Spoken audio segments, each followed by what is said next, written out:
प्रभु के अनुराग में डूबी हुई श्री रत्नावती जी के पावन चरित्र का अपने लोग श्रवण कर रहे हैं। पूर्व में भजन था, वही भजन ऐसा संग देता है। दासी रूप से मिले पर महाभागवत वृंदावन चंद्रजू के अनुराग में रंगी हुई। आप जब निरंतर भजन करेंगे तो भजन का एक स्वभाव है, वो आसक्त करता है धीरे धीरे। जब भजन आपको अपने में आसक्त कर लेगा तो उसका प्रभाव है, उसका प्रभाव प्रकट होता है। कभी रोना आता है, पूछो क्यों रो रहे हैं, कुछ पता नहीं। ऐसे आनंद की उमंग में वो प्रभु दासी इनको सानिध्य के लिए मिली। कृपा और भक्त संग एक ही शब्द की पर्यायवाची है। भक्त संग हुआ, अपार कृपा हो गई, सब सुकृतों का फल मिल गया, भक्त संग मिला। वो ये भी नहीं जानती थी कि वृंदावन चंद्र किन्हें कहते हैं, कुंज बिहारी किन्हें कहते हैं। पर दासी जब कभी कभी अंदर की व्याकुलता नहीं सहन होती तो हा वृंदावन चंद्र, हा नवल किशोर, रत्नावती जी के कान में ये शब्द पड़ते हैं।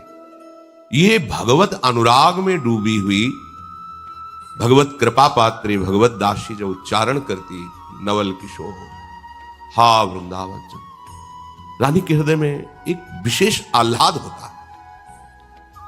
एक दिन पूछ लिया कि तुम रहती तो मेरे पास हो, सेवा मेरी करती हो, ये किसका तुम नाम लेती हो? क्या किसी से तुमने प्रेम कर लिया है?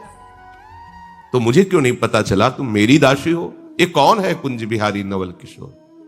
उन्होंने बताया, वृंदावन के प्रेमी संतों की कृपा से वृंदावनाधीश्वर श्री लालजू महाराज, इनका नाम, इनकी रूप, इनकी लीला, इनका धाम रसिकों की कृपा से प्रिय लगने लगा। अब उसी का प्रभाव है कि जिया नहीं जा रहा। अच्छा, ये प्रभु का नाम है। रत्नावती जी अपनी शैया से उठ गई और कहा, तुम चरणों के पास नहीं। ये पूर्व का भजन प्रकाशित हुआ। एक रानी पदवी में वो दासी जो चरण दाबती है, आज्ञा पालन करती है, उसके सम्मान के लिए उतर पड़ी और हाथ जोड़ा और कहा, आज से तुम इस शरीर की दास्ता में नहीं, आज से हम तुम्हें अपनी गुरु मानती हैं। ये भजन उदय हुआ, पूर्व का भजन एकदम प्रकाशित हुआ। यहां से श्रीमानों के कुल में जन्म हुआ, खूब भोग बाहुल्यता है। पूर्व का भजन, ऐसी भगवत दासी से संबंध, उसके संग के प्रभाव से भोगों की प्रियता का नाश और तत्काल ऐसी भावना जागृत हो जाना, यह केवल भजन का प्रभाव है। एक रानी अपनी चरण दासी के सामने हाथ जोड़कर खड़ी हो जाए और अपने शिराने आसन पे बैठाल के उसे गुरु भाव से देखे, यह केवल भगवत कृपा पात्रों में ही सामर्थ्य, दूसरों में नहीं। अहंकार का तत्काल मर्दन होना यह कोई साधारण बात नहीं है। राजमद का त्याग कर देना बहुत कठिन है। तत्काल अपने आसन से नीचे उतर गई, प्रणाम मुद्रा में कहा, आज से तुम दासी नहीं, हमारी गुरु। अब तुम यहां बैठ के हमें केवल प्रभु की चर्चा सुनाओगी। उन्होंने कहा, रहने दो, इनकी बातें मत सुनो, नहीं रोग लग जाएगा, और ये रोग लगा तो तुम्हारा सारा भोग विलास नष्ट हो जाएगा। ये जो राज वैभव, राज रानी बनकर आप भोग रहे, सुख भोगो, इनकी बातें मत सुनो। अगर ये बातें अच्छी लगने लगी तो जीना मुश्किल हो जाता है। जो मैं ऐसा जानती, प्रीति किए दुख होए, नगर ढिंढोरा पीटती, अजी प्रीति न करियो। रानी तो और विकल हो गई, कहा, कृपा करके मुझे इनकी बातें सुनाओ। अब तो आर्त और अधिकारी दोनों बातें देखी, फिर क्या, बोधयंता परस्परम कथयंति च माम नित्यम तुष्यंति च रमंति च, यह श्लोक मानो साक्षात प्रकट हो गया। भगवत चर्चा करना, पूरी पूरी रात निकल जाती, रानी और दासी बैठे प्रभु की चर्चा कर रहे हैं, नाम कीर्तन कर रहे हैं। अब ऐसी व्याकुलता हुई कि मैं देखूं इनको। एक दिन हाथ जोड़कर कहा, आप वो उपाय बताओ जिससे इंद्र नीलमणि श्याम सुंदर का मैं साक्षात दर्शन कर सकूं।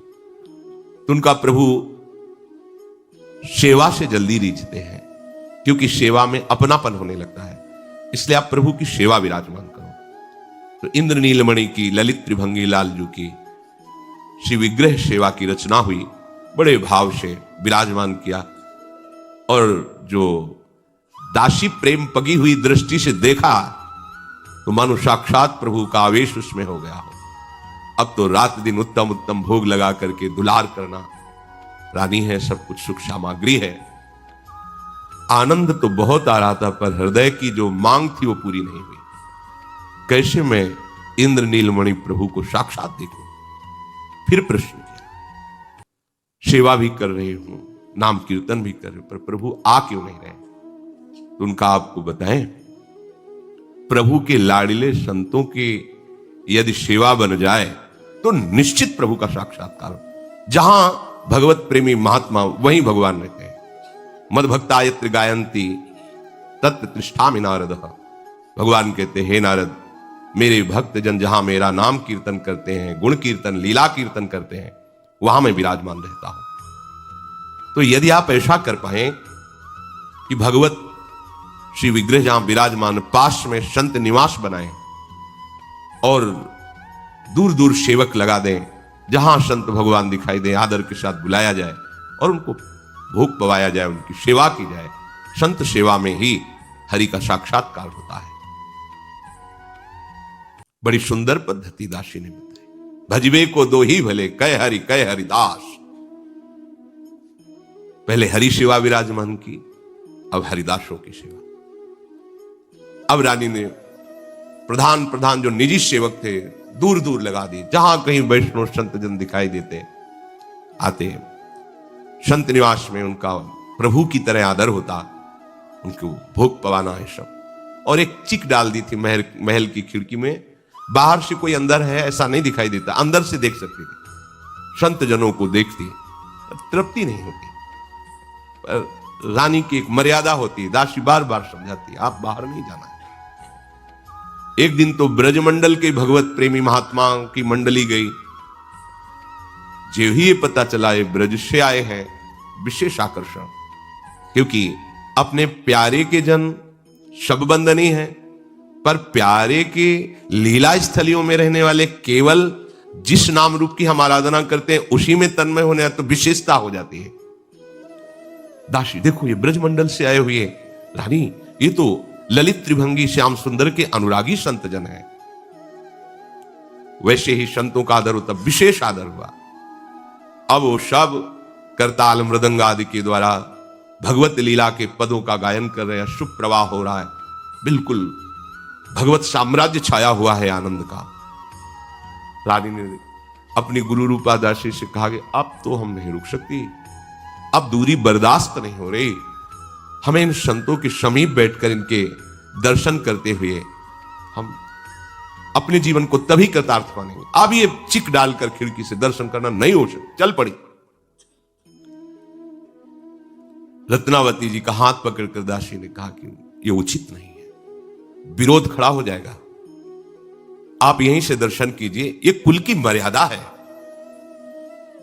क्या करेंगे कुल की मर्यादा को? कुल की कहानी कहां लगी करी हो, तू आगे मैं कहो जो साची, अब काहू नहीं डरी हो। कुल की कहानी कहां लगी करी हो। अब सत्य आपसे कहती हूं, बिल्कुल भय नहीं है, मैं बिल्कुल ये रानी पने की मर्यादा नहीं निर्वाह कर सकती, अब किसी से नहीं डरूंगी। लोग कुटुंब जग के जे कहियत, पहले सब ही निदरी हो। ये जो परिवार के जन हैं, सगे संबंधी हैं, पहले इनका मैं त्याग करूंगी, कोई मर्यादा नहीं रखूंगी, क्योंकि मर्यादा अब प्रेम की होगी, अब नेम प्रेम का होगा। अब त्यज लोक धर्मान, अब लोक धर्म की मर्यादा नहीं होगी, अब प्रेम धर्म की मर्यादा होगी। प्रेम धर्म अन्य किसी नियम कानून को नहीं, प्रेम का एक स्वतंत्र कानून है। पहला, वो किसी भी नियम को नहीं रहने देता, सांसारिक। प्रेम का एक स्वतंत्र नियम है, जो अपने आराध्य देव में तन्मयता प्राप्त करके भूल जाता है। न लाज तीन लोकन की, न वेद को कहो करे, न संक भूत प्रेत की, न देव जच्छते डरे, सुनय न कान और की, दृशय न और इच्छना। ये प्रेम का नेम है। जितने कुटुंब के संबंधी कहे जाते हैं, जो अपने कहे जाते हैं, आज से किसी की कान नहीं मानूंगी। अब यह दुख सही जात न मोपे, विमुख बचन सुनी मरी हो, कुल की कान कहां लग करी हो। आप सुखी तो सबनी के हैं, उनके सुख का सरहियों। सूरदास प्रभु चतुर शिरोमणि, अब के हो कछुलरी हो। जो संसार के भोगों में सुखी सुखी रहे, पर मेरा सुख तो प्रभु है। अब तो मैं किसी से डरूंगी नहीं, अपने प्यारे के लिए प्राण भी निछावर कर दूंगी, नहीं रुकने वाली। लाज के ऊपर गाज गिरो, ब्रजराज मिले सोई काज करो रे। लाज के ऊपर गाज गिरो, ब्रजराज मिले सोई काज करो री। जैसे लालजू मिले अब वही उपाय करो। अब लाज नहीं, अब लाज की लोक लाज कुल श्रृंखला तज मीरा गिरधर भजी। ए लोक लाज की श्रृंखला नहीं बांधी जाएगी। कुल की मर्यादा का त्याग और प्रेम की मर्यादा का आहार करूंगी। दासी रोकती रही, पर रानी महल से उतरकर गई जहां संत विराजमान थे। जाकर के संतों के चरणों में लिपट गई, प्रार्थना की, भगवान यदि आप कृपा करें तो मैं अपने हाथों से आप सब संतों को प्रसाद पवाऊं, आज्ञा कीजिए। तो मेरी बड़ी अभिलाषा है, यदि आप आज्ञा करेंगे तो ही मैं ये सेवा कर पाऊंगी। यदि आप सहर्ष आज्ञा करें तो मैं सबको अपने हाथ से पवाना चाहती हूं। मैंने समझाने की कोशिश की, पर मेरा मन अब नहीं रुक रहा है। अब ये रानी पने का निर्वाह नहीं कर पाऊंगी, पर मैं जैसी आपकी आज्ञा होगी वैसा ही करूंगी। मुझे सबसे बड़ा सुख होगा आपकी आज्ञा का पालन करने में। संतों ने देख लिया कि इसमें किसी भी तरह का अहंकार नहीं है रानी पने का, ये तो प्रभु के अनुराग में शिथिल है। अतः उन्होंने कहा, तुम्हारे मन में जो जो आवे, जैसे आवे वो पवाओ, ऐसे सेवा करो। देख लिया, रजोगुण नहीं है, रानीपना नहीं, ये तो भगवान की भक्ति के आवेश में है। और इसके हाथ से पाने से भजन की कोई हानि नहीं होगी। संतों ने आज्ञा कर दी, तुम्हें जैसे प्रिय लगे वैसे सेवा करो। हृदय आनंद से भर गया। क्यों? क्योंकि सच्चे प्रेमी, सच्चे हितैषी, परम लाभ देने वाले संत जन ही हैं। साचे संत हमारे संगी, और सबे स्वार्थ के लोभी, चंचल मति बहुरंगी। साचे संत हमारे संगी। साचे, साचा कौन? राधा रमन, झूठो सब संसार। वही सच्चा संत है जो प्रभु के नाम रूप गुण लीला में डूबा है, अन्य नहीं। रसना कटो जो अन रटो, निरखी अन फुटो नैन, श्रवण फुटो जो अन सुनो श्री राधा जस में। जो अपने प्यारे के नाम रूप लीला धाम में मगन है, वही सच्चा संत है। ऐसे सच्चे संत हमारे संगी हैं। हम सो इन साधुन सो पंगत। इनका स्मरण करना, इनके चरणारविंद के समीप बैठकर श्रीमुख से आराध्य देव की चर्चा सुनना, इनकी आज्ञा पालन करना, ये परम मंगल का स्वरूप है। जिनको नाम लेत दुख छूटत, सुख लूटत तिन संगति। हम सो इन साधुन सो पंगत। और जितने मीत बनते हैं सब स्वार्थी हैं, लोभी हैं। ये चंचल मती आज हमसे कहते हैं मैं आपका हूं, कल उनसे कहते हैं मैं आपका हूं, बहुरंगी हैं ये। साचे संत हमारे संगी। मन काया माया सरिता में, बहते आनी उछंगी। नागरिया राखो वृंदावन, जीठा ललित त्रिभंगी। जीठा ललित त्रिभंगी। साचे संत हमारे संगी। ये मन तो शरीर में और माया के आकर्षण रूपी इस भयावह नदी में बहता जा रहा था, पर संतों ने बचा लिया। नागरीदास जी कहते हैं कि हे संतजन, कृपा करो और हमें वृंदावन का सानिध्य, वृंदावन का आश्रय, वृंदावन का वास प्रदान करो, जहां ललित त्रिभंगी श्री लालजू महाराज श्री प्रियाजू की भ्रूभंगी ताकते हुए विहरण करते रहते हैं। अब तो अपार आनंद हुआ रत्नावती जी को कि संतों ने आदेश कर दिया, आपको जैसा भाव आवे वैसी सेवा करो। तो प्रेम में न नेम हेम थार ले उमगी चली, चली दृगधार सो परोसी के जीवाए हैं। भीजी गए साधु नेह सागर अगाध देखी, नैननि में श्रुतजी भय मन भाए हैं। चंदन लगाए आनी बीरी उखवाए, श्याम चर्चा चलाए चख रूप सरसाए हैं। धूम परी गांव झूमी आए सब देखिबे को, देख नृप पास लिखी मानस पठाए हैं। रत्नावती जी तो आनंद में मन चाही बात हो गई। अभी तक तो ललकती थी संत दर्शन के लिए, आज तो प्रगट में संतों के समीप उनकी सेवा का सौभाग्य मिला। सोने की थाल में विविध प्रकार के व्यंजन सजाकर उमंग में भरी हुई, नेत्रों से आनंद अश्रु बह रहा है। बड़े प्रेम के साथ सब संतों को स्वयं भोजन परोस रही है। रानी के उस प्रेम भाव को देखकर संत जन आनंदित हो रहे हैं। संत और अनंत भगवान दोनों भाव के भूखे हैं। जो सामग्री का भूखा है वो विषयी पुरुष है। भाव आराध्य देव को प्रिय है, तो उनके दासों को भी भाव ही प्रिय है। रानी का भाव देख करके सब संत जन आनंदित हो रहे। अहो भाग्य जो ऐसी भगवत अनुराग में डूबी हुई रानी के हाथ से प्रसाद मिल रहा है। जहां सौभाग्य मनाते हैं संतों के हाथ से मिलना, वहां संत जन आनंदित हो रहे कि ऐसी भगवान नाम प्रेमी भगवत भक्तों के प्रति ऐसी भावना करने वाले की हाथ से प्रसाद मिल रहा है। संतों का हृदय द्रवित हो गया। यही आशीर्वाद है। जब आपकी सेवा से, आपकी आज्ञा पालन से संत जन, गुरुजन, उनका हृदय शीतल हो जाए, द्रवित हो जाए, तो आशीर्वाद मांगने की जरूरत नहीं होती, पहुंच गया आपके पास। संत जन रानी के इस प्रेम भाव को देखकर एकटक देख रहे हैं, अश्रुधारा चल रही है। आज उनकी मनचाही बात हो गई। भक्तों के बीच में सबको परोस परोस के पवारी भक्तजन करुणा दृष्टि से देख रहे हैं। इन्हीं की दृष्टि से भगवान को देखने की दृष्टि मिलती है।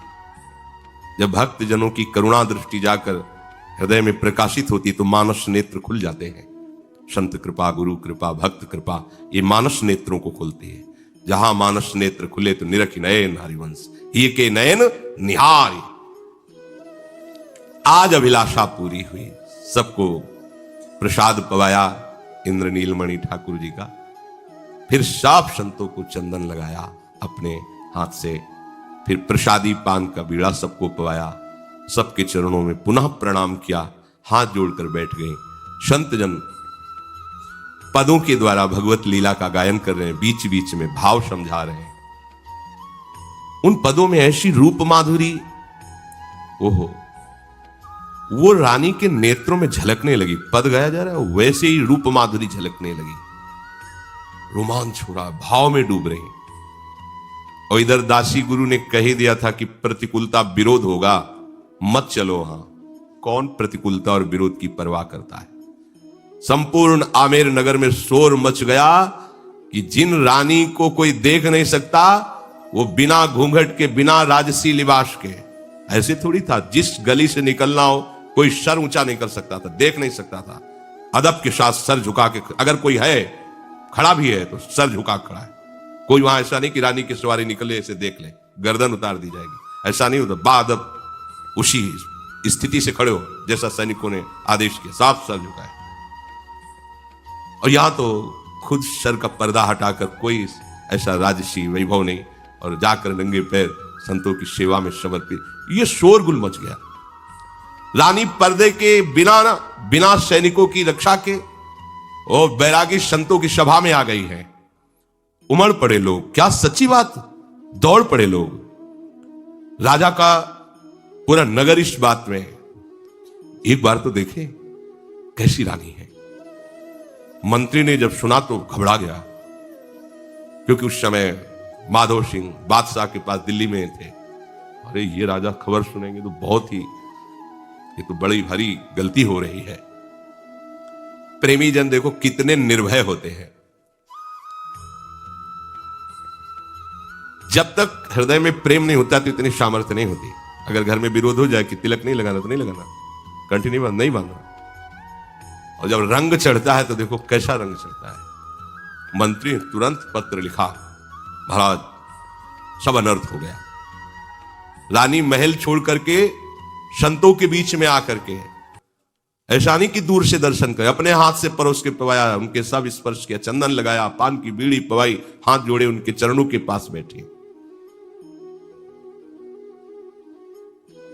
कुछ तो नगर के लोग अपना अहोभाग्य मान करके देखने आते थे, और कुछ तो जो निंदक थे, उपहास करने वाले थे, वो अपनी बातें, पूरे नगर में बातें फैली। एक ने आके सूचना दी कि पूरा नगर ऐसा था। बंद करो ये सब बात, हमें नहीं सुनना। संतों से कहा, महाराज न मेरे से प्रभु की सेवा बनती है, न भजन बनता है। जन्म जन्मांतर से अपराधों को करती रही हूं, इसीलिए रानी बनी हूं। विवेक देखो, क्या मुझे इस रानी पने से भगवान मुक्त कर देंगे? लोग रानी बनना चाहते हैं और वो प्रार्थना करें कि मुझे इस रानी पने से, क्या आप सब संतों की कृपा से मुझे हरिजू कभी स्वीकार करेंगे? संतों ने कहा, आप हरि का स्वभाव नहीं जानती हैं। देखो हरिजू को एक स्वभाव, अति गंभीर उदार उदधि प्रभु, जान शिरोमणि राव। देखो हरिजू को एक स्वभाव। हमारे प्रभु का एक स्वभाव है, बहुत गंभीर है हमारे प्रभु, बहुत उदार समुद्र है, और हृदय की बात वो देखते हैं। खास बात है, ये बाहरी नाटक नहीं, दिखावे की जरूरत नहीं है। वो हृदय की बात देखते हैं। दिखावे में कमी हो जाए चलेगा, हृदय की बात में कमी नहीं होनी चाहिए। बाहर चूक हो जाए चलेगा, आंतरिक चूक नहीं होनी चाहिए। हम लोग आंतरिक चूक को देखते नहीं, बाहर की पोजीशन संभाल नहीं। प्रभु हृदय की बात देखते हैं। बाहरी चूक हो जाए तो राहत न चित्त प्रभु चूक किए की, करत सुरत सहबार ही की। हृदय की बात भगवान देखते हैं। वो जान शिरोमणि है, अर्थात सब कुछ जानने वाले हैं। प्रभु का एक कैसा करुणामय स्वभाव है कि राई जितनी सेवा को फल, मानत मेरु समान। समुझी दास अपराध सिंधु सम, एको बूंद न मान। देखो हरिजू को एक स्वभाव। जिसने मेरे प्रभु को स्वीकार कर लिया, हे नाथ मैं आपकी शरण में हूं, वो थोड़ी सी भी सेवा करता है, राई जैसी, थोड़ा भजन, थोड़ी सेवा, प्रभु मानते हैं सुमेरु के समान। अरे मेरा बड़ा भगत मुझे बहुत प्यार करता है, मुझे बहुत, ये हमारे प्रभु का स्वभाव है। यदि उसी भगत से समुद्र के समान अपराध बन जाए तो भगवान एक बूंद के समान भी नहीं मानते। देखो कैसा स्वभाव। राई के समान भजन करे तो सुमेरु के समान भजन मानते हैं, और समुद्र के समान अपराध बन जाए तो एक बूंद के समान भी नहीं मानते। किसका? जिसने वास्तविक अपने आप को प्रभु के हवाले कर दिया है। आप संभालो नाथ, जैसा भी हूं मैं आपकी शरण में हूं। बदन प्रसन्न कमल पद सन्मुख, जानत हूं सब वैसे। विमुख भय निमिषहु न अकृपा, जब चितए तब वैसे। सम्मुख होकर भजन कर रहे हो, जैसे वो प्रसन्न है प्रभु, वैसे ही मानो किसी विषय में प्रभावित होकर प्रभु से विमुख होकर उनकी आज्ञा का उल्लंघन कर आप उस पर चले गए, तो जब लौट कर देखोगे तो वैसे ही वो मुस्कुराते मिलेंगे। गंभीर है, करुणा समुद्र है, वो नहीं कि वो तुम हमारी आज्ञा का उल्लंघन किया, मनमानी आचरण किया, जाओ तुम नरक भोगो। ऐसा जन अवगुण प्रभु मान न काऊ, दीन बंधु अति मृदुल स्वभाव। आहा, विमुख भये निमिषो न अकृपा। जब चितए तब, जब देखा तो वैसे ही मुस्कुराते हुए, वैसे ही दुलार करते हुए पाया। भक्त विरहे कातर करुणा में डोलत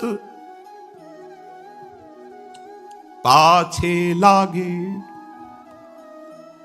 भक्त विरहे कातर करुणा में डोलत पाछे लागे।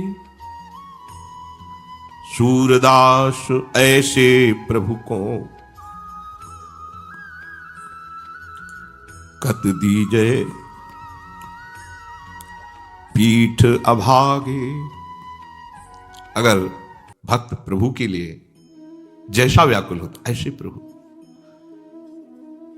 अपने भक्तों के पीछे करुणा में पीछे पीछे डोलते। भक्तन पाछे यो फिरत ज्यों बछड़ा संगाए। वो तो बड़े अभागे हैं जो ऐसे प्रभु को छोड़कर अन्य विषयों में, अन्य कामनाओं में इस मनुष्य जीवन को नष्ट कर रहे हैं। बड़े अभागे हैं। हरि को देखो एक स्वभाव। इधर तो इनकी संतोष से चर्चा हो रही है, प्रभु के स्वभाव, प्रभाव, महिमा, और पूरे नगर में महलते बाहर रानी ये सुनि काहू साच न मानी। धाई आए लख अचरज माने, निज निज निज मति अनुरूप बखाने। एक कहें धनी धनी महारानी, तुम में भक्ति यथार्थ आनी। पृथ्वी राजकुल बेली फली है, रानी हरिरति रंग रली है। ऐसो प्रेम रंग नहीं देखो, लोक लाज कुल तृण सम लेख्यो। धन्य भय हम दर्शन पाए, रानी गुणगन जाहि न गाए। बहुत से लोग आते अपने धन्य भाग मानते रानी के दर्शन करके कि पृथ्वीराज कुल में ऐसी है भक्ता रानी, भगवत प्रेमी। ओहो हमारे अहो भाग्य, हमने आज इनके दर्शन पाए। कुछ लोग ऐसे थे जो निंदा करने वाले थे। एक है रानी कुलनासी, सब अनरथ की ये जड़ है दासी। याने मिथ्या दंभ रचाई, रानी चौड़े लाई नचाई। ये धिक चेरी ऐसी मति फेरी, सुरभीते करी दीनी छेरी। ये कुल कलंकिनी दो मरी हैं, राजा कबहू क्षमा नहीं करी हैं। जितने मुख तितनी ही बाता, कहत सुनत नहीं जगत अघाता। निंदन बंधन जग बोराना, प्रेमी के श्रवणन नहीं जाना। प्रेमी जन तो अपने प्रीतम की याद में मस्त रहते हैं। कोई उनकी प्रशंसा करता है तो कोई निंदा करता है। ऐसे ही रानी की बहुत से लोग प्रशंसा करते, बहुत से लोग निंदा करते और कहते सब दुख की जड़ दासी है जिसने रानी की मोती बौरा दी। देखो कहां महलों में ऐसी रहने और कहां संतों के बीच में आकर। वय करी निशंक रानी, बंक गति लई नई। दई तजिलाज बैठी मोड़नी की भीड़ में। लिख्यो ले दीवान नर आए, सो बखान कियो। बाची सुनी आंच लागी नृप के शरीर में। प्रेम सिंह सुत ताही काल सो रसाल आयो। भाल पे तिलक माल कंठी कंठ तीर में। भूप को सलाम कियो नरनी जताए दियो। बोले आओ मोड़ी केरे पर्यो मन पीर में। रत्नावती जी के कान में बात पड़ी कि लोग ऐसा ऐसा कर रहे हैं। हमें मत बताओ, अब कोई डर नहीं है, निशंक हो गई, लालजू के चरणों का आश्रय लेकर निडर हो गई। अब तो कुल मर्यादा हमें बंधन में नहीं डाल सकती। हमारा एक स्वतंत्र मार्ग है, भगवत प्रेम। अब लज्जा मुझे बांध नहीं सकती, ये कुल की लाज मुझे रोक नहीं सकती प्रभु के मिलन में। अब तो संतों के बीच में आकर के बैठ गए। अब क्या? मंत्री ने पत्र में लिखा कि महाराज आपकी तो सारी कुल मर्यादा नष्ट हो गई। मुंडन कराए हुए संतों की दो ही रहनी है, या तो जटाओं में या तो मुंडन में, इसलिए उनको मोड़ी वैरागी भी कहते हैं। बोले वो मोड़ियों के मुंडे वैरागियों के बीच में आकर के ऐसे ही बैठ गई, नाच रही है, गा रही है, ऐसा। वो तो सब कुल मर्यादा को नष्ट कर दिया। पत्र में मंत्री ने तत्काल लिख करके दिल्ली में उस समय राजा विराजमान थे, उनके पास भेजा। दूत शीघ्रगामी घोड़े पर बैठ करके गया और पत्र दिया और सब समाचार सुनाया। पत्र को पढ़ते और दूत के मुख से सारा हाल वर्तमान का सुनते ही क्रोध की आग भड़क गई कि पूरे शरीर में क्रोधावेश हो गया। संयोगवशात इसी बीच में रत्नावती जी के सुपुत्र, ये भक्त थे, श्री प्रेम सिंह जी आए। नई अवस्था, और माता जब भक्तों के अनुराग में संत सभा में बैठी तो वो भी तिलक लगाए, कंठी बांधे। दृष्टि गई, मस्तक पर तिलक, गले में कंठी। राजा को जाकर जैसे प्रणाम किया जाता है वैसे प्रणाम किया। समीप में सेवक ने, महाराज आपके पुत्र प्रेम सिंह आपको प्रणाम कर रहे हैं। राजा ने आंख उठा के, वैसे ही क्रोधावेश में थे, देखा वही कंठी वही तिलक। उन्होंने कहा आ गया मुंडी वैरागियों का बेटा। पूरी सभा में प्रेम सिंह नवीन अवस्था के थे। बड़ा दुख हुआ कि ऐसा उपहास सभा में, दिल्ली की सभा में ऐसा उपहास। वो शांति रहे, कुछ नहीं बोले। राजा झकते हुए सभा से खड़े हुए, कोप भरी राजा गयो, भीतर सो सोच नयो, पाछे पूछ लयो, कहो नरनी बखानी के, तब तो बिचारी अहो मोड़ा ही हमारी जाति, भयो दुख गात भक्ति भाव उरानी के। लिखो पत्र मां जी को जू प्रीति ही ये साजी, जो पैसीस पर बाजी आए राखो तज प्राणी के। सभा मधि भूप कही मोड़ी को भी रूप भयो, रहे अब मोड़ी के ही भूलो मत जानी के। प्रेम सिंह सर झुकाए खड़े थे, अपमानित करके क्रोध में भरे हुए राजा भीतर चले गए। प्रेम सिंह के मन में इस बात का दुख हुआ कि कैसे असभ्य वार्ता कर रहे महाराज। समझ में नहीं आ रहा था कि ऐसी अपमानजनित बात क्यों कह रहे हैं। पीछे वहां जो विचार प्रदान करने वाले मंत्रीजन बैठे थे, उनसे पूछा ऐसा क्यों बोला इन्होंने। तो उनका अभी आमेर से पत्र आया था, और पत्र में ऐसा सब लिखा था कि तुम्हारी मां ने कुल मर्यादा का त्याग कर संतों की सभा में जाकर बैठ गई, संतों के समीप नाचना गाना। ये तो अभी अभी पढ़ा, उतने में तुम आ गए, तुम्हारे माथे पे कंठी तिलक देख करके फिर उन्होंने ऐसा कहा। वो प्रसन्न हो गए, अच्छा ऐसा, तो फिर हम धन्य हो गए। अगर हमें उन्होंने कहा मोड़ी के, वैरागी के, तो आज हमें गर्व है। ये भक्त के ही हृदय में आता है। आज मुझे गर्व है कि आज मुझे भगवान के भक्त का कहा गया। मेरी मां वैरागिनी और संतों की सेवा वाली कही गई, और मैं उनका पुत्र, मुझे गर्व का विषय। मैं समझ नहीं पा रहा था, तभी सर झुकाए खड़ा था कि ऐसा क्यों बोले। तुरंत उन्होंने भाव से माता जी को स्मरण करके प्रणाम किया कि आज अहो भाग्य मुझे ऐसी मां मिली। उनका हृदय परम शीतल हो गया, बार बार मां के चरणों का स्मरण कर रहे हैं कि ये तो बहुत बड़ा पद मिला। जैसे लोग कहते हैं कि अगर हम माला जपते हैं तो लोग उपहास करते हो, कहते हैं अरे भगवान का बड़ा भगत है, ये तुम्हारी बेइज्जती हुई क्या। अरे ये तो और आनंदित होने की बात है कि अब लोग भी कहने लगे हैं भगवान का भक्त है। अब तो उनको सुनना ही पड़ेगा। पहले तो हम ही मान रहे थे कि हम भगवान के भक्त हैं, अब लोग भी कह रहे भगवान का भक्त है, तो उनको अपनी लाज बचाने के लिए मुझे भक्त बनाना ही पड़ेगा। इसमें हमको रोने की या परेशान होने की, जो लोग मुझे भगत कह रहे हैं। तन मन आनंदित हो गया।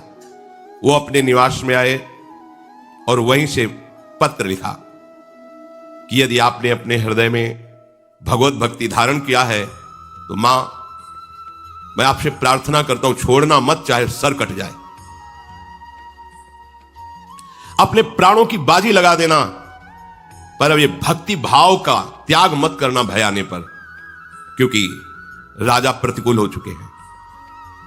भरी सभा में मुझे मोड़ी वैरागिन के बेटा कह के संबोधन किया है। यद्यपि लोक में इसे अपमान कहते हैं, पर मैं इसे बहुत बड़ा सम्मान मानता हूं। अब मैं मोड़ी और वैरागिन का ही बेटा कहलाऊंगा, क्योंकि यही सत्य मार्ग है। और आपको चाहे सर कटवाना पड़े, अब ऐसा नहीं होना चाहिए कि आप डर जाओ और पीछे हट जाओ।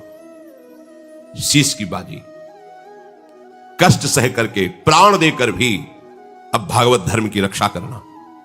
सर्वस्व चला जाए पर अब भागवत धर्म नहीं जाना चाहिए।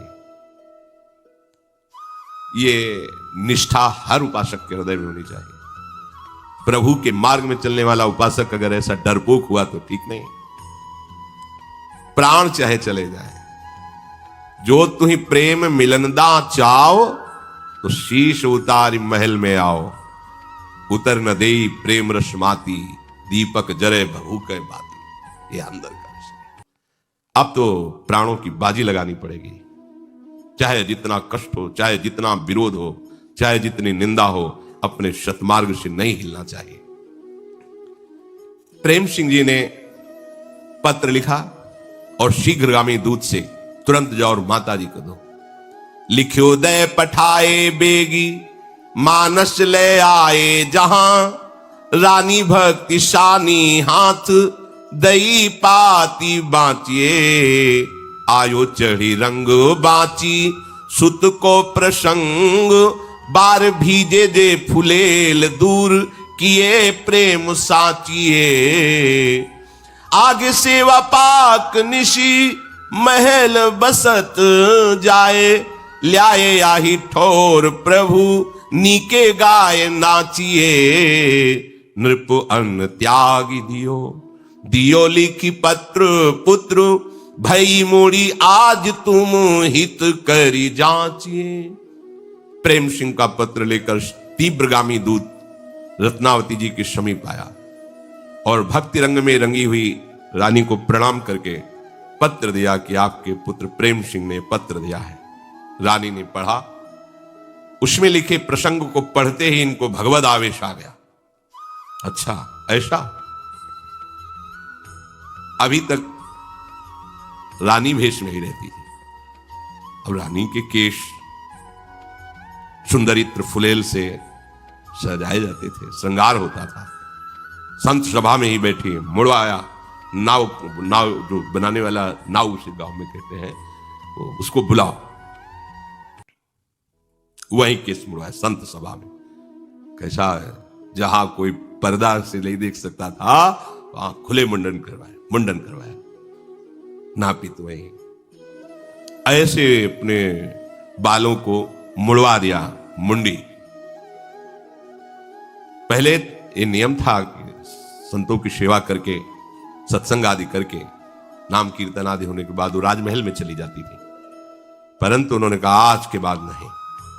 जो ठाकुर जी रनिवास में मंदिर था, बुलवा लिया ठाकुर, स्वयं नहीं गई, बुलवा लिया। आज के बाद राजमहल में प्रवेश नहीं करूंगी, राज अन्न नहीं खाऊंगी। अपने श्री ठाकुर जी को वहीं संतों के साथ, वहीं सेवा पूजा, नाच गान, महल से अन्न धन सब छोड़ दिया।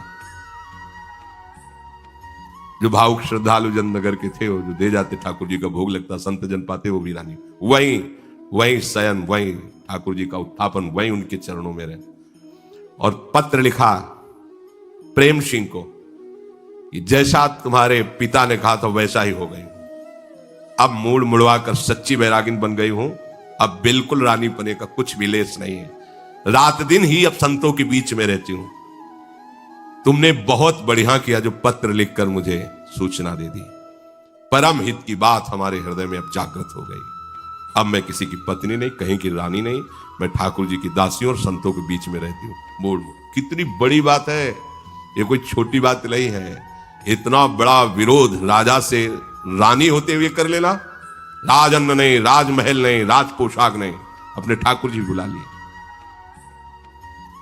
रानी ने पत्र लिखकर प्रेम सिंह को जो भेजा, तो गए नर पत्र दियो, शीश सो लगाए लियो, बाची के मगन हियो, रीझी बहु दई है, नौबत बजाई द्वार बाटत बधाई, काहू नृपति सुनाई कही कहा रीति नई है, पूछे भूप लोग कहो मिटे सब सोग भय, मोड़ी के जू जोग स्वांग कियो बनी गई है, भूपति सुनत बात अति दुख गात भयो, लयो बैर भाव चढ़ो त्योरीत भई है।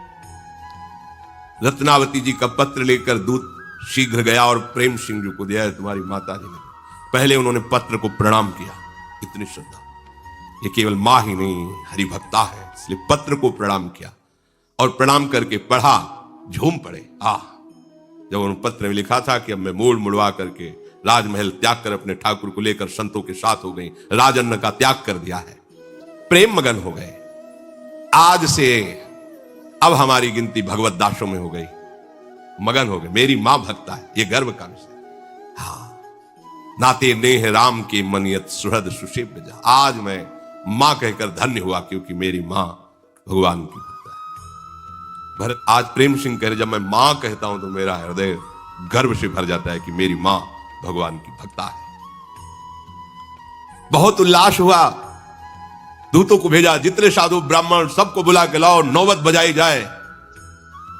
हीरे जवाहरात पकवान सब घट रहे हैं, बधाइयां बजने लगी। राजकुमार है, राजा ने सुना बधाइयां बट रही हैं, बड़ा नौबत बज रही। ये क्या क्या है उत्सव प्रेम सिंह के यहां जो ये सब हो रहा है, कौन सा उत्सव है, पता लगाओ, आप बधाइयां क्यों बज रही।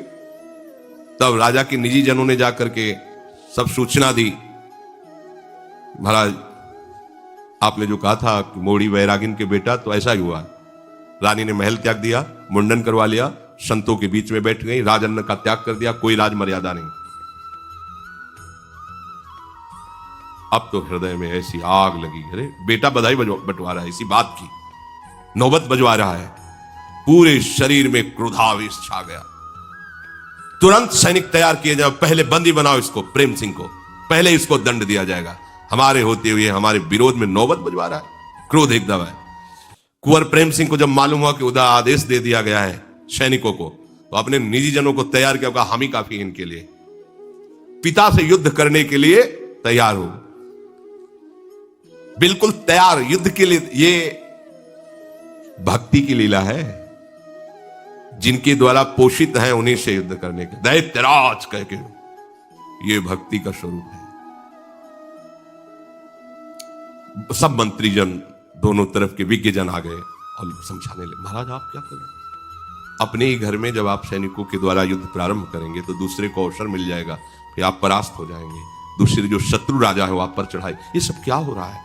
मंत्री आदि ने नृप समझाए राख्यो देश में चबाव हुए है, बुद्धिमंत जन आए सुत सो जताई है, बोलियो विषय लागी कोटि कोटि तन खोए, एक भक्ति पर आवे काम ये मन आई है, पाए परि मांग लई दई जो प्रसन्न तुम, राजा निश्चित चलो जाए करो जी भाई है, आयो निजपुर ढिग ढुरी नर मिले आनी, कहो सो बखानी सब चिंता उपजाई है। पिता पुत्र में युद्ध की तैयारी देखकर जो हितैषी जन मंत्री जन थे वो अच्छी तरह से समझाया राजा को भी कि आपको अपने पुत्र के साथ युद्ध करना, सारे देश में आपकी निंदा होगी। बुद्धिमान शुभ चिंतकों ने प्रेम सिंह जी को समझाया, माना ठीक है ऐसा, लेकिन क्या भक्ति का स्वरूप अपने पिता को युद्ध में परास्त करना, लौकिक विषयों के लिए करोड़ों जन्म गंवाए, एक जन्म भगवान के लिए दे दूंगा तो क्या चला जाएगा? प्रेम सिंह जी ने कहा, अगर हमारा विरोध भक्ति का करेंगे तो हम युद्ध करेंगे इनसे। मंत्री आदि ने पैर पड़ करके कहा, आप राजकुमार शांत हो जाइए, आपको उचित नहीं। उधर राजा के पैर पकड़, आपका ही पुत्र है, आप शांत हो जाइए, प्रजा क्या सोचेगी, अभी समय नहीं है। उनका फिर बाजा बजवाना बंद करे, ये बांटना बंद कर, वहां जाके मंत्रियों ने, ये नौबत मत बजवाओ, बंद कर दो। प्रेम सिंह ने मान लिया कि आप लोग सलाह देते हैं तो ठीक है, नहीं बजवाते। राजा से कहा कि देखो नौबत बजना बंद हो गई, अब आप सैनिक को वापस कीजिए, युद्ध नहीं होगा। माधो सिंह अब दिल्ली से चले और आमेर आ गए, जहां रानी है। नगर में निकट पहुंचते ही लाखों लोग घेर लिए राजा को, महाराज की जय, और तो राजा ही है, महाराज बड़ा अनर्थ हो रहा है। ऐसा जो विरोधी भाव वाले थे।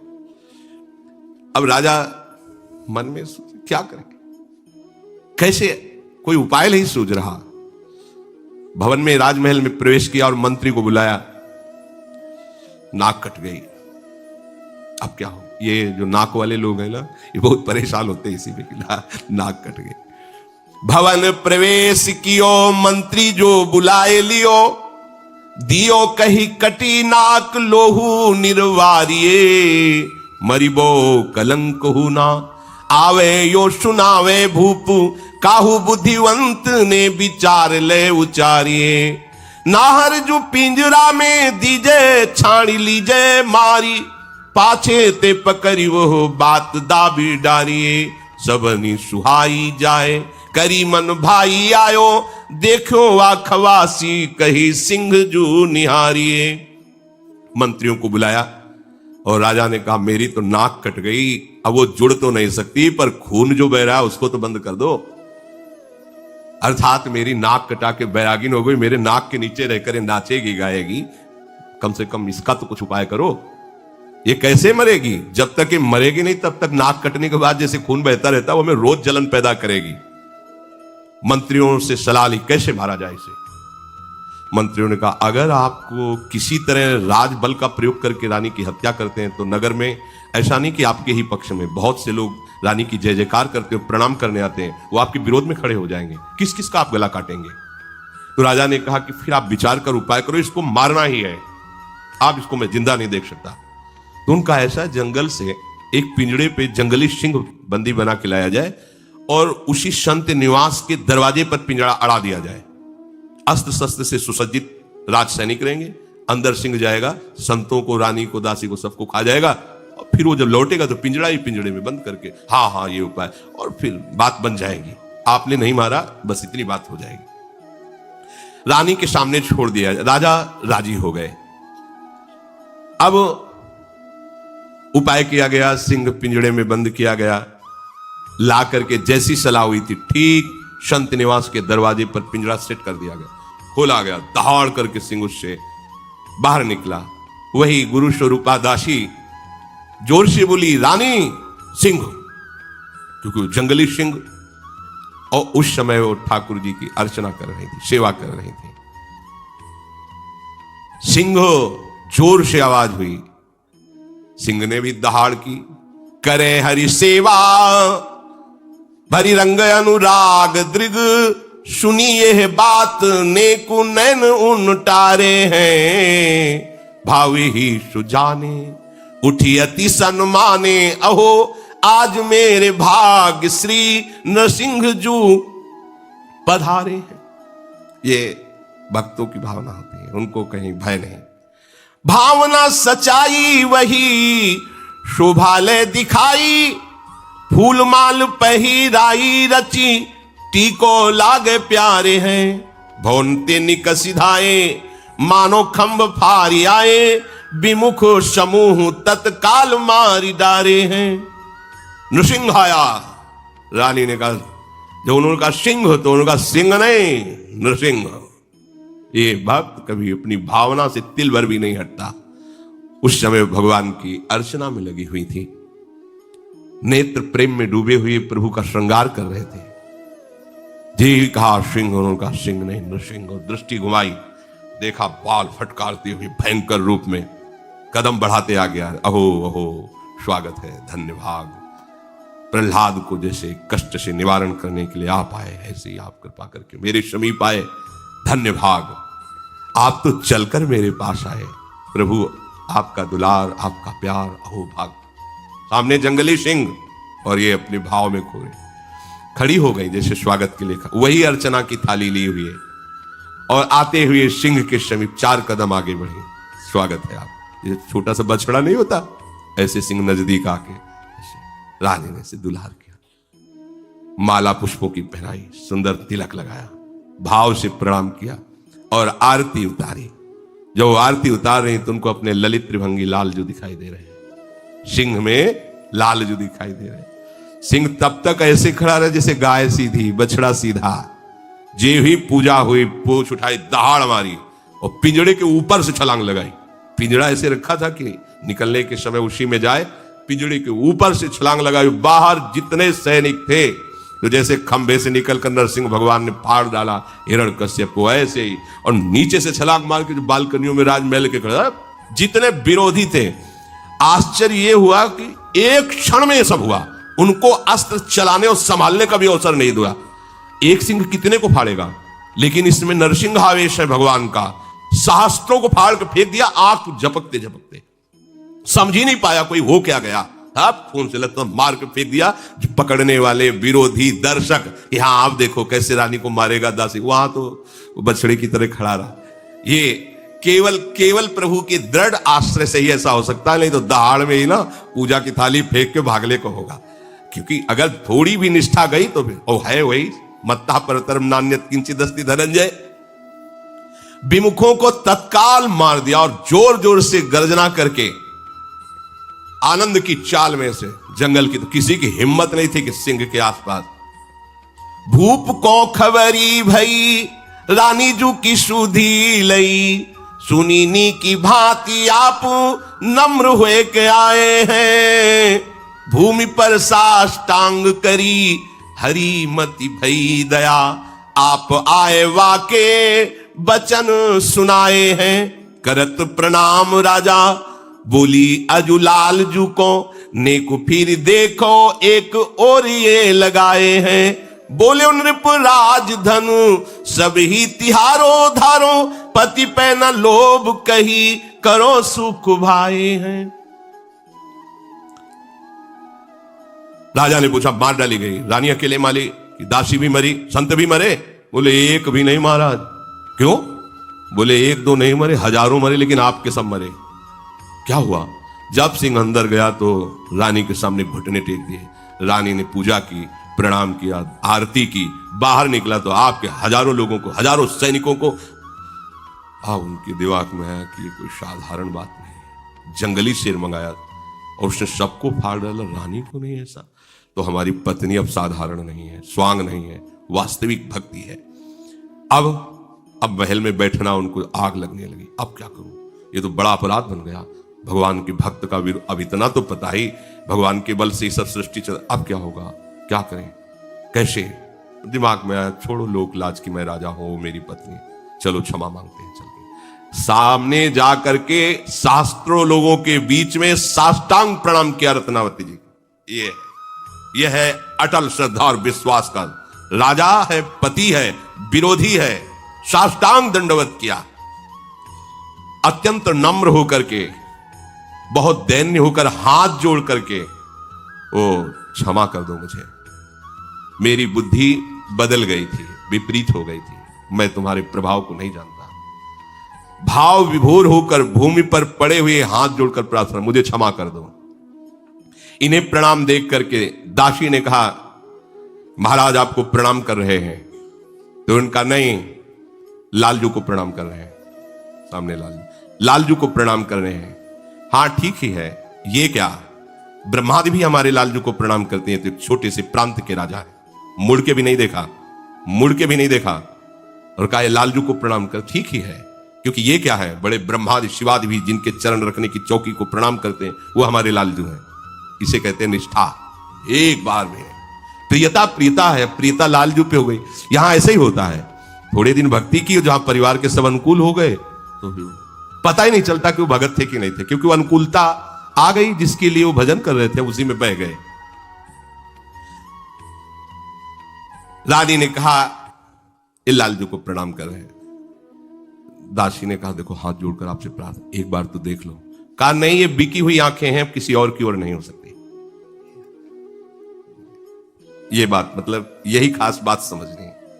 रानी ने क्या कहा, अब ये बिकी हुई आंखें हैं, लालजू ने खरीद लिया है, अब ये आंखें किसी और की तरफ नहीं हो सकती।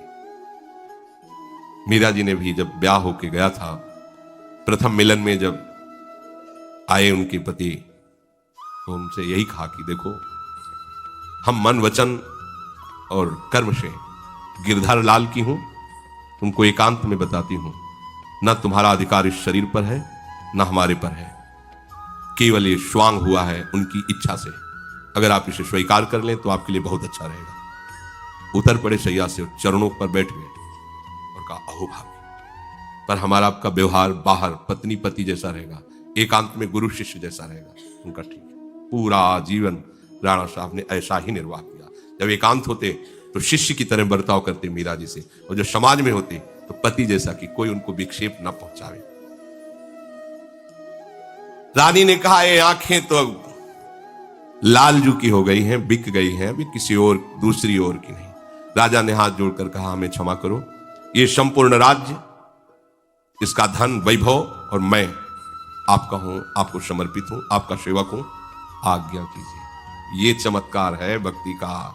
जो विरोध में है वही सर्व समर्पण, आप स्वीकार करें।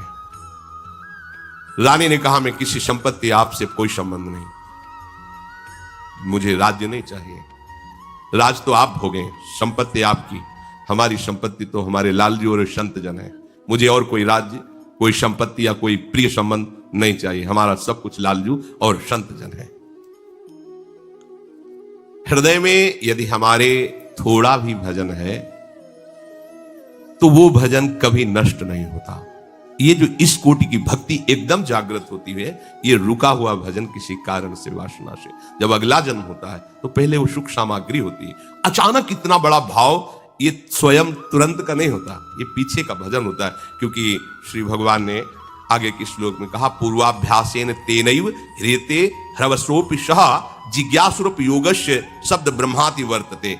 वो उपासक पूर्वाभ्यास जो उसके भजन था, उस भजन में वो पुनः तन्मय हो जाता है और जितने विषय भोग है उनको हटा देता है, उनसे रुचि नहीं रहती। क्यों? प्रयत्नाद्यत मानस्तु योगी संशुद्ध किलबिषा अनेक जन्म संसिद्धस ततो याति पराम गति। ये अनेक जन्मों से भजन चल रहा है। अपने लोग तो वर्तमान को देखते, भगवान है ना, वो कह रहे अनेक जन्मों से कुछ न कुछ साधना बनती रही, तब आकर के इस स्थिति पर पहुंचता है उपासक की इसी जन्म में उसे भगवत प्राप्ति हो जाए। अनेक जन्म संसिद्धस ततो याति पराम गति। भजन का कभी नाश नहीं होता। जो भजन हो गया है, जो भजन हम कर रहे हैं, विश्वास करो इसका कभी नाश नहीं होगा। ये आपका महामंगल। देखो कैसा महान पावन चरित्र, एकदम विरोध और एकदम सर्वसम। इतनी भक्ति बढ़ गई कि एक बार ये युद्ध में काबुल के गए थे, वापस आ रहे थे तो इनकी नाव भंवर में फंस गई। तो नाविक ने कहा कि ये तो जल जहाज फंस गया, डूबेगा पक्का, अब जिसको तैरना होता हो निकलो, जैसे भी ये डूबेगा। तो उनका किसी को भागने की जरूरत नहीं। हमारा सौभाग्य है भगवान की भक्ता हमारे घर में रहती है। भाव से ध्यान किया रत्नावती जी के चरणों का, जहाज से निकल कर किनारे आए। तो मान सिंह भी इनके बड़े भाई थे, माधव सिंह, उनका हम भी दोनों आकर साष्टांग दंडोत के दर्शन, चमत्कार प्रकट। ये भक्ति का चमत्कार लौकिकता के लिए नहीं, ये तो भगवान कभी किसी की श्रद्धा पुष्ट करने के लिए ऐसी लीला कर देते हैं। भक्ति का चमत्कार है भगवान का प्रेम आना, भगवान नाम के जप में प्रीति होना, उनके धाम में प्रीति होना, अपने जीवन को भोगों से हटाकर प्रभु में समर्पित करना।